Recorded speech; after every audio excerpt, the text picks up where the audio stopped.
To the member for McPherson. Thank you very much, Deputy Speaker. Deputy Speaker, it's telling that at the top of those opposites' priority list is to move motions in this place which pat them on the back and congratulate them on their time here as being the government for the last 6 months.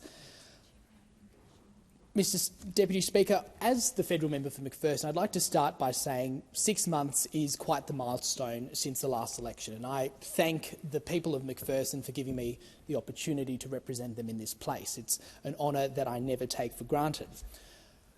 But in light of the motion that we're seeing here today, it also reminds us of the 6-month record of this Albanese Labor Government. And it's a record that the Australian people can see is not good. The Albanese Labor Government has failed on a number of fronts, but particularly on the economy, on cost of living, health and defence, just to name a few items on this terrible scorecard.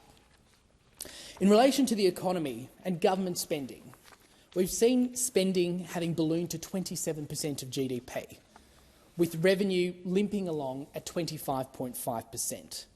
Now, aside from a temporary spike during the global pandemic, that means that government expenditure is at its highest levels since the Second World War.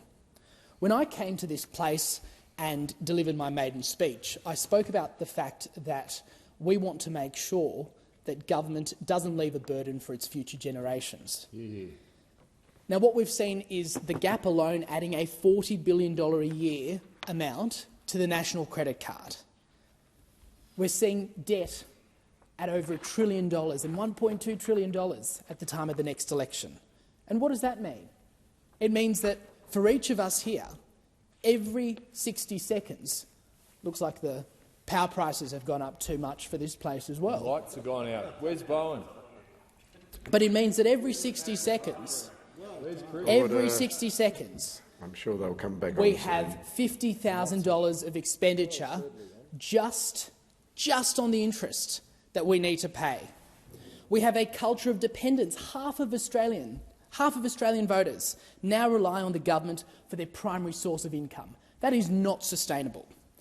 We need a government that is actually going to increase the economic pie, generate wealth. And as I said in my maiden speech, governments don't create wealth, businesses do. And it's the private sector that needs to be supported and incentivised. But instead, what have we seen this government do? The private sector, where real wealth is created, is shrinking, with only 1 in 5 new jobs being created there, while the rest are taxpayer-funded. Now, I don't think those opposite had it in mind when they put forward this motion that we now need to celebrate being the country with the largest proportionate public service in the developed world. Now, I have respect for the public service, and my mother has served in the Australian public service for over 30 years. But we need to make sure that we generate wealth in this country, and the private sector is the place to do so. On the cost of living front, in my electorate and across the country, food's up by 15%, housing by 19%, insurance 37%, gas 38%, and as we've seen in this place today, electricity is up 39%. The lights are out. On the health front, in my electorate of McPherson, despite those opposite claiming all the credit for Medicare and claiming all the credit for health and health management, bulk billing in my community has dropped 12% since Labor came to government. And in some communities across Australia, and I feel for our regional colleagues, that amount has dropped by nearly 20%. On defence, the men and women of the Australian Defence Force, they represent the height of our national character, but they need to be supported. We have countries and allies around the world looking at us, asking us to join their path of leadership and commit a certain amount of money to ensure that our defence force is well equipped. And we're not doing that. Australia barely spends 2%. This motion that's moved by the Labor Party does nothing but congratulate themselves on this horrific record. And the Prime Minister appears to be living in some sort of a dangerous fantasy, oblivious to the soaring debt, to rising taxes, bloated government, collapsing productivity and energy delusions.